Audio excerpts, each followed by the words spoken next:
ब्राह्मण का श्राप तो उनको लगेगा जी। और पूरे ब्राह्मण श्राप दिए हैं तो मतलब के लिए कोई भी हाथ टेक देगा, कोई घुटना टेक देगा। और अगर जो ब्राह्मणों का क्रेज अगर जो बढ़ाने का कोई काम किया तो माननीय अखिलेश भैया ने किया। प्रकाश राज पर ऐसा ही चुनाव जिस दिन को टिकट मिल गया उसी दिन हार गए थे वो। हाँ, मेरा सर्वे है, मैं सर्वे करके बैठ चुका हूँ। हार जाएंगे वो, एकदम हार जाएंगे।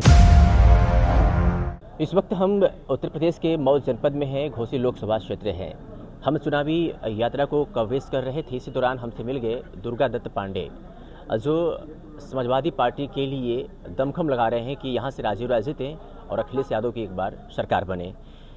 दुर्गा दत्त पांडे सवर्ण से क्या वजह है कि अखिलेश यादव के साथ, हालांकि सवर्ण लोग अधिक से अधिक समाजवादी पार्टी का विरोध करते हैं? जी, पहले तो मैं आपके चैनल को बहुत बहुत धन्यवाद देना चाहता हूँ। मैं दुर्गा दत्त पांडे, राष्ट्रीय धर्म हिंदू संगठन प्रदेश प्रभारी, नेशनल एनजीओ मान्यता प्राप्त।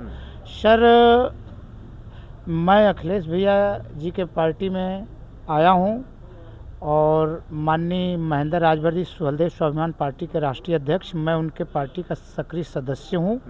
और माननीय अखिलेश यादव जी ने ब्राह्मण को, माननीय पूज्य बाबूजी जनेश्वर मिश्रा जी को राज्यसभा में भेजने का काम किया। और जनेश्वर पार्क जो है माननीय धरतीपुत्र मुलायम सिंह ने बनाने का काम किया। और विधानसभा अध्यक्ष माता दिन प्रसाद पांडे जी को विधानसभा अध्यक्ष उन्होंने बनाया। और ब्राह्मणों का क्रेज अगर जो माननीय बढ़ाया तो द्वापर त्रेता में अगर जो बढ़ाने का काम किया तो कृष्ण के रूप में श्री हरि विष्णु ने सुदामा जी को एक नगरी ब्राह्मणों की बसाया। तो मैं सेकंड कृष्ण मानता हूँ, प्रथम सेकंड माननीय अखिलेश भैया जी को। और अगर जो ब्राह्मणों का क्रेज अगर जो बढ़ाने का कोई काम किया तो माननीय अखिलेश भैया ने किया। ऐसा क्यों लगता है कि भाजपा में नहीं है? भाजपा में लोग हैं और भाजपा में जो है, लेकिन हम तो भाई सपा के साथ हैं तो मैं सपा का गुणगान करूँगा जी। भाजपा में ब्राह्मण सुरक्षित नहीं है क्या? ब्राह्मण सुरक्षित जो है वो है, लेकिन मैं अपना देख रहा हूँ। और सुरक्षित उसमें भी सुरक्षित मैं अपने सपा में हूँ, तो मैं सपा की बात कर रहा हूँ। सपा की बात कर रहे हैं। अच्छा, अभी आपने एक बताया कोई आपका एक संगठन है जो हिंदू से संबंधित, हिंदू संगठन के नाम से है ना? तो एक हिंदू संगठन और खास करके समाजवादी पार्टी के साथ तो लोग इस पे सवाल खड़े कर रहे हैं कि ऐसा क्यों? नहीं तो क्या समाजवादी पार्टी हिंदू संगठन नहीं है? एकदम बिल्कुल है। हमारी पार्टी जो राष्ट्रीय धर्म हिंदू संगठन किसी पार्टी के वो पैनल तरह नहीं है। मुझे जो ही लाइक करेगा मैं उसी का प्रचार करूंगा। समाजवादी पार्टी के लोग हिंदू राष्ट्र बनने पर विरोध करते हैं देश को। ऐसा कुछ नहीं है। हमने नहीं, ऐसा कुछ नहीं है। हमने राजू राय भैया जी ने हमसे कहा है कि आप अपने संगठन को लेकर चलिए, मैं आपके हाथों को मजबूत करूंगा। मैंने कहा कि मैं भी आपके हाथों को मजबूत करूंगा। घोसी का माहौल क्या है? घोसी का माहौल 100 में 100 है सर, एकदम हैट्रिक लग गया है सर। हैट्रिक जी। कौन आ रहा है डंके के चोट पे? डंके के चोट पर राजू राय चिता के हम लोग पार्लियामेंट में भेज राज पर मंत्री बनकर के आ गए, आपको पता है ना उसका कितना असर पड़ेगा घोसी लोकसभा में? नहीं, मंत्री तो बार बार वो बनते हैं। हाँ, एक बार और बने थे और कुछ नहीं किए, चले गए जी। वो कहीं किसी पार्टी के हैं थोड़े। कभी सपा में आए तो सपा पार्टी कभी धोखा देती नहीं, धोखा खाती है सपा पार्टी। जिसे सपा में आए माननीय अखिलेश भैया को धोखा देती है। 17 सीट माननीय अखिलेश भैया ने दिया था, 17 सीट में 15 सीट भेज दिए। एक एक कार्यकर्ता को किसी का अपने नहीं लड़ाए और 2 सीट पे अपने स्वयं लड़े। एक लड़का उनका चुनाव हार गया। मीडिया में आपका एक बयान बड़ा तेजी से वायरल हो रहा है कि आपने प्रकाश राजभर को श्राप दे दिया है। मैंने शराब दे दिया। ब्राह्मण है, माँ बहन की गाली दिए थे, माँ बहन की गाली दिए थे तो ब्राह्मण का शराब तो उनको लगेगा जी। और पूरे ब्राह्मण शराब दिए हैं, बहन बेटी तक ब्राह्मणों की शराब दी है। जो माँ बहन की गाली दी है, जो हमारी माँ अगर जो बहन जिस मंच से गाली दिए थे तो हमारी माँ बहन को गाली दिए थे, तो क्या हमारी माँ बहन उनसे खुश है? कोई माँ बहन ब्राह्मणों की कोई शराब दे देगा तो उन पे लग जाएगा, बिल्कुल शराब लग जाएगा। ब्राह्मण का उसमें भी शराब लग जाएगा।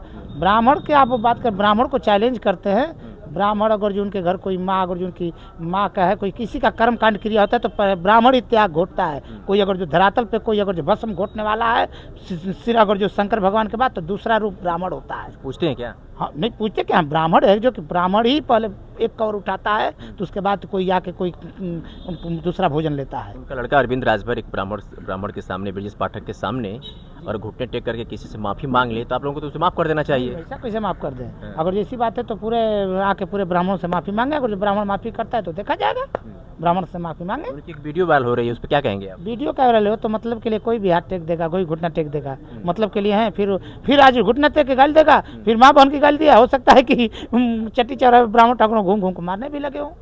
ऐसा है क्या? ऐसा हो सकता है। चुनाव जीत जाए तो फिर और मजबूत हो जाए। भारतीय जनता पार्टी में गुंडों माफियाओं का राज खत्म हो गया, ऐसा भारतीय जनता पार्टी के लोग कहते हैं। और यही वजह है कि समाजवादी पार्टी के लोग कहते हैं कि लोग ने भारतीय जनता पार्टी कहते हैं कि गुंडों माफियाओं की सरकार इसलिए हार गई है। तो क्या इस बार उसका असर पड़ेगा? अब भाई उन लोगों का अगर सोच है कि गुंडा माफियाओं की पार्टी हमने साफ कर दिया है, अभी तो बड़े बड़े गुंडा अभी माफिया पड़े हैं, उन लोगों को सफाया करें। कहाँ पड़े हैं प्रदेश में? अब भाई जिसका मैं तो देखिए इसका विरोध नहीं करता हूँ। अगर जो पार्टी चला रही है तो गुंडा माफियाओं के ठीक है, गुंडा माफियाओं को मरवा रहे हैं, अच्छी बात है जो गुंडा माफिया, लेकिन उसमें गुंडा माफियाओं में किस तरह के गुंडा हैं, कैसे गुंडा हैं, उनको सोच समझ के उनका भी जो है कि उनके पे कार्रवाई होनी चाहिए। पांडे को लगता है क्या कि भारतीय जनता पार्टी में भी गुंडे हैं?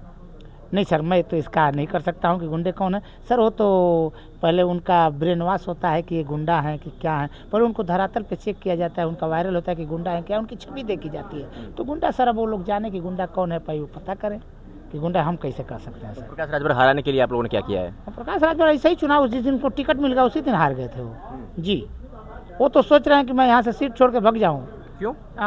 डर गए हैं। ऐसा क्यों लग रहा है? तो वो डर गए हैं, वो घूम घूम के प्रचार प्रसार कर रहे नहीं हैं। प्रचार कर रहे हैं, मन से दिल से नहीं कर, ऊपर के मन से करो, सोच रहे हैं। 1.25 लाख राजभर उनके साथ में है भाई साहब, आपको पता है इस बार? एक बूथ से जो है कि वो जो है कि हर बूथ से हार रहे हैं। हाँ मेरा सर्वे है, मैं सर्वे करके बैठ चुका हूँ। हार जाएंगे वो? एकदम हार जाएंगे जी। क्या मुद्दा होगा इस बार आप लोगों का? मुद्दा हम लोगों का बेरोजगारी है, जो है कि बेरोजगारी है, जो है कि तमाम प्रक्रियाएं हैं, शिक्षा पे है। अब मेरी ही 3 बच्चियां हैं, हर साल किताब बदल दिया जाता है, 3-4 बच्चे मैं पढ़ाता हूँ। ये बताइए कि कोई क्रेज नहीं तो कहाँ से होगा? सभी लोग सभी लोग चाहते हैं कि मेरा लड़का पढ़े, अधिकारी बने, कहाँ से बनेगा?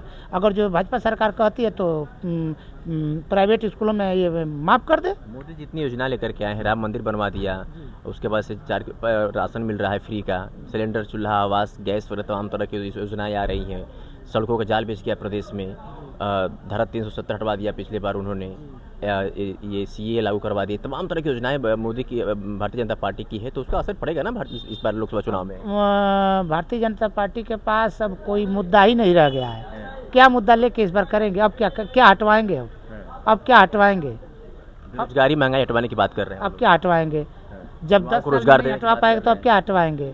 अब देखिए ना, अब इस बार अगर जो मैं तो नहीं कुछ कहूँगा, क्या हटवाएंगे 1 जून के बाद पता चल जाएगा कि क्या हटवाते हैं, क्या हटेंगे या खुद हट जाएंगे जी। इस बार भारतीय जनता पार्टी का सफाया होगा? बिल्कुल होगा, जनता जागरूक हो गई है। बातचीत करने के लिए बहुत बहुत जी धन्यवाद। ये थे हमारे साथ दुर्गा दत्त पांडे, इन्होंने खास करके भारतीय जनता पार्टी को लेकर के बातचीत किया। आप क्या सोचते हैं कमेंट करके जरूर बताइएगा। बहुत बहुत शुक्रिया।